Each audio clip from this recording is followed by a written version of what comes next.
એક minute scroll કરવાનું બંધ કરો અને આ વાત તમારા માટે જ છે. સાંભળો કે ભેંસ વેચીને ટીવી આવી જાય, પણ ટીવી વેચીને ભેંસ પાછી નથી આવતી. સમજાયું? હું સમજાવું. આજકાલ લોકો શું કરે છે? દેખાવા માટે જીવે છે. લોકો શું કહેશે એના માટે જીવે છે. પણ સવાલ એ છે, શું આપણે સાચી વસ્તુ ગુમાવી રહ્યા નથી? ભેંસ એટલે શું? ભેંસ એટલે મહેનત, આવક, પરિવારનો આધાર, પરિવારની સુરક્ષા.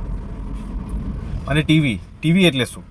ટીવી એટલે દેખાડો, થોડા સમય માટેનો આનંદ, બીજાને બતાવવાનો શોખ.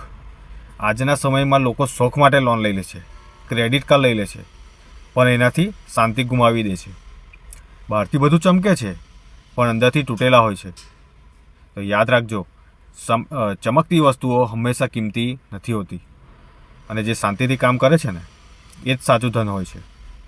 તો જીવનમાં છે ને ક્યારે એવું ના વેચી નાખતા કે જે તમને રોજ ખવડાવે છે. એ તમે એટલા માટે વેચી દો છો કે દુનિયા આપણા માટે તાળીઓ વગાડે છે. બરાબર ને? એટલે જ કહેવાય છે કે ભેંસ વેચીને ટીવી આવી જાય, પણ ટીવી વેચીને ભેંસ પાછી નથી આવતી. ઠીક છે? ધન્યવાદ.